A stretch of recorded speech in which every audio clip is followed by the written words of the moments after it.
வணக்கம் வணக்கம் ஃப்ரெண்ட்ஸ். நல்லா இருக்கீங்களா? நல்லா இருக்கே. டீ காபி சாப்பிட்டீங்களா? Tea coffee. அப்பா அம்மா நல்லா இருக்காங்களா? அப்பா அம்மா நல்லா இருக்கே. இட்லி சாப்பிட்டீங்களா? இட்லி. தோசை சாப்பிட்டீங்களா? தோசை. வேற என்ன? அவக்காய். அவரைக்காய் சாப்பிட்டீங்களா? அவக்காய். கொத்தமல்லி. கொத்தமல்லி சாப்பிட்டீங்களா?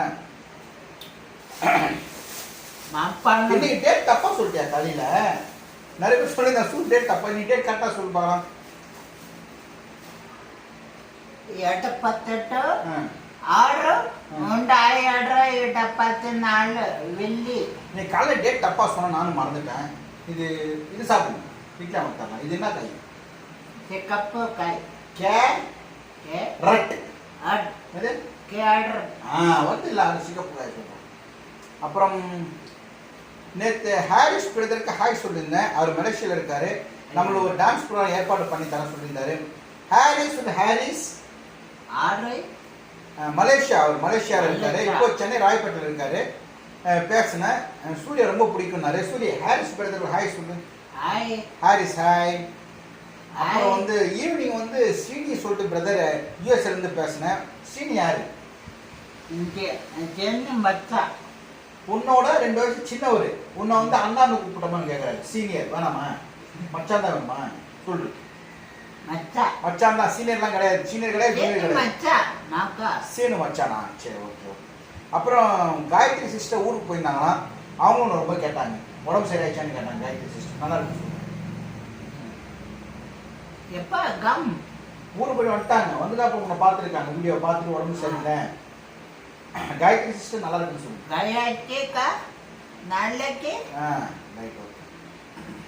பிரியா ஒரு ஹாய். Priya sister hi. எல்லாருக்கும் ஒரு ஹாய். அப்புறம் நாளைக்கு வந்து எங்கள் மாமனாருக்கு வந்து தவசம். ஸோ நான், ஒய்ஃபு, பையன் எல்லாம் போகிறோம். சூரியன் மட்டும் வீட்டில் இருப்பான். கொஞ்சம் பார்த்துக்கிறீங்களா? சொல்லிட்டேன், ஓகேவா? காலை டிஃபன் தந்துடுவேன், குளிப்பாட்டுவேன்.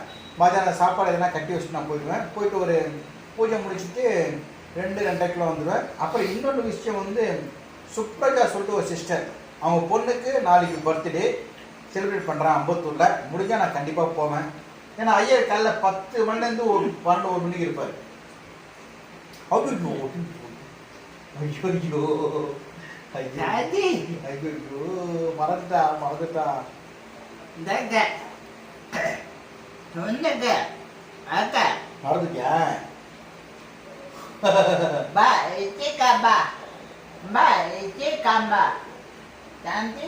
தந்திக்கு சொன்னங்க.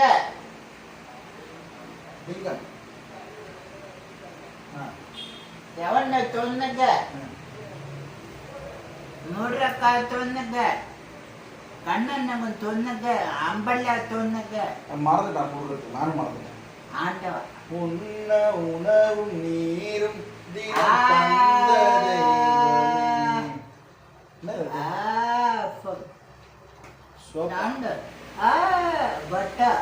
அது காட்ரேஜ் ஃபேப்ரிக் வந்திருக்கு இல்லையா? அந்த இந்த சோப்பு வேணும்னு சொல்லிட்டு சூரிய அடம் பிடிச்சான். அவன் துணி துவைக்கிறதுக்கு அந்த ஃபேப்ரிக் இதான் வாங்கி கொடுத்துருக்கேன் சூரிய. ஓகேவா? அது மஞ்சள் கலர் ஃபேப்ரிக் நல்லா இருக்கு. ஒரு பெரிய பேக்கெட்டே 10 ரூபா தான். இவன் துணியெல்லாம் வாஷிங் மிஷினில் போட்டு ஒரு பேக்கெட் போட்டு அதை துவைச்சிடுது. நல்லா இருக்குல்ல வாசனை?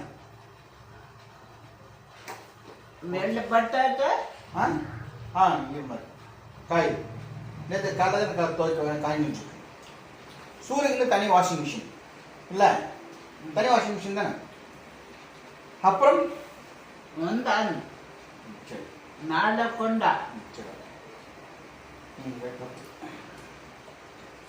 ஒரு குட்டி கதை சொல்லட்டுங்களா?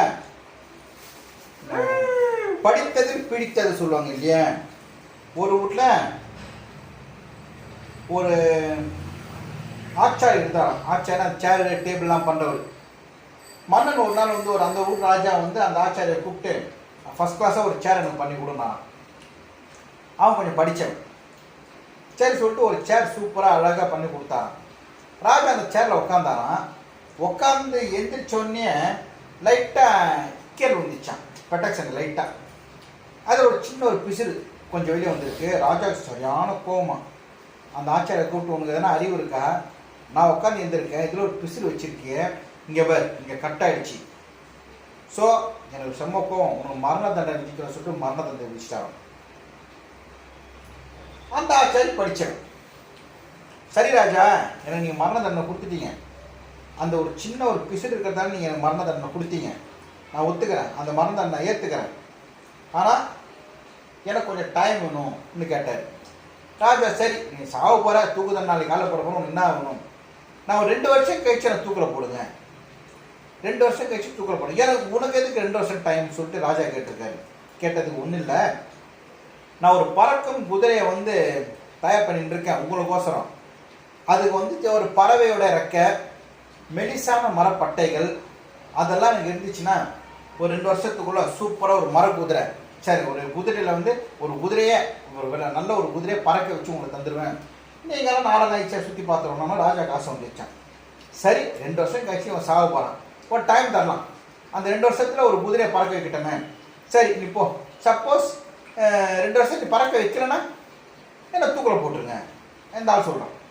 ஆச்சாரி சரி சொல்லிட்டு ராஜா உனக்கு என்ன அவனு கேட்டதுக்கு எனக்கு கொஞ்சம் காசு, ஒரு 10 குதிரை, அப்புறம் இந்த மரப்பட்டைகள், பறவைகளுடைய இறக்கைகள் அதெல்லாம் வேணும்னு கேட்டதுக்கு எல்லாம் ஏற்பாடு பண்ணி கொடுத்துருப்பா. அந்த அரண்மனையில் மந்திரி ஒருத்தர் உட்காந்துருக்கான். ஆக்சுவலாக எல்லா ராஜாக்கும்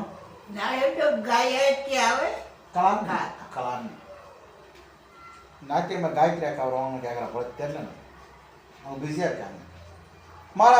அங்கே மந்திரி ஒருத்தர் கேட்குறாரு தனியாக கொண்டு போய் இதெல்லாம் பார்த்துட்டு இருக்காரு மந்திரி. ஆக்சுவலாக ராஜானால ராஜாங்களும் மேக்ஸிமம் எதுவும் தெரியாது, ராஜாங்களும் மூளை இருக்காது, அது உண்மையாக நீங்களே சொல்லுங்கள். ஏன்னா ராஜா தன்னிச்சையாக செயல்பட மாட்டார், எதனா ஒரு டிசிஷன் எடுத்துன்னா மந்திரியை கேட்பார், தளபதியை கேட்பார், பொண்டாட்டியை கேட்பார், கூட பிறந்தவங்க கேட்பார், அப்புறம் தான் டிசிஷன் எடுப்பார். ஸோ பொதுவாக ராஜாங்களுக்கு ஆட்டவும் மூளை கிடையாது. நான் கதையில் இருக்குப்பா, நான் எதுவும் சொல்ல இல்லை, அது உண்மை தானே. சரி சொல்லிட்டு அந்த மந்திரி பார்க்குறாரு, அந்த ஆளை கூப்பிட்டு தனியாக கூப்பிட்டு பண்ணி, ஏப்பா இதெல்லாம் நடக்கிற காரியமா, 2 வருஷம் டைம் கேட்டிருக்க, ஒரு குதிரையை பறக்க வைக்கிற சொன்னீங்க, அது வரைக்கும் 2 வருஷம் கழிச்சு உனக்கு தூக்கில் தானே போட போகிறாங்க சொன்னதுக்கு அந்த ஆள் சொல்லலாம் 2 வருஷம் இருக்குது, இன்னும் 2 வருஷம் இருக்குது, 2 வருஷத்துக்கு இன்னும் நடக்கலாம், ராஜா செத்தாலும் செத்துடலாம், நான் செத்தாலும் செத்துடலாம், ஏன் குதிரை ஒரு ட்ரை பண்ணி பறக்க வச்சாலும் வச்சிடலாம். ஸோ எது வேணாலும் நடக்கலாம். ராஜா செத்து போய் இன்னொரு ராஜா வந்துடுவாங்க, இன்னொரு ராஜா வந்தோன்னா அந்த ரூல்ஸ் பிரேக் ஆகிடும், நான் தப்பிச்சுப்பேன், இல்லை நானும் செத்தாலும் செத்துடுவேன், அந்த 2 வருஷத்துல எது வேணாலும் நடக்கும் சொல்லிட்டு அந்த மந்திரிக்கிட்ட சொல்லிட்டு போய் நேர்ந்துட்டான். அதே மாதிரி 2 வருஷம் ஆயிடுச்சான். இன்னமும் நடந்துச்சு, அரசவையில் மாற்றங்கள் போடலாம் நடந்து, அரசன் ஊரை விட்டு ஓடி போயிட்டு வேற அரசன் ஆண்டுட்டு இருக்கானா, இவன் நல்லா தான் இருக்கான், ஆச்சரிய வேலையை பார்த்துட்டு இருக்காங்க. இந்த கதையிலேருந்து என்ன தெரியுது உங்களுக்கு தெரிஞ்சுங்களேன், அடுத்த நிமிஷம் நிச்சயம் இல்லாத வாழ்க்கை, அடுத்த நிமிஷம் எதுனாலும் மாறலாம், 2 வருஷத்துக்கு என்ன வேணாலும் ஆகலாம். ஸோ அதனால தான் நம்ம ஆச்சாரி டைம் 2 வருஷம் கேட்டிருக்காப்பல. ஸோ அவரும் தப்பிச்சிக்கினாரு. கதையோட கருத்து தெரிஞ்சுங்களேன், அடுத்து 2 வருஷம் கிடையாது, 2 நிமிஷத்துக்கு 2 மணி நேரத்துல என்ன நடக்கலாம், இதான் கதையோட கருத்து. அடுத்த நிமிஷம் நிச்சயம் இல்லாத வாழ்க்கை, இருக்கிற வரைக்கும் சந்தோஷமா இருக்கலாம், அவ்வளோ. நம்ம விஜய் தளபதி விஜய் சொல்லிட்டாங்க. ஏன் சரி ஓகே, கொஞ்சம் வெயிட் பண்ணுங்க, சொல்லி கூட்டிட்டு வந்துடுறேன். கதை வந்துச்சுங்களா, ரொம்ப சிம்பிளான கதை தான், நிறைய அர்த்தம் இருக்கு இதுல. Okay, good night. அந்த பக்கம் கப்பா கப்பா கப்பா கப்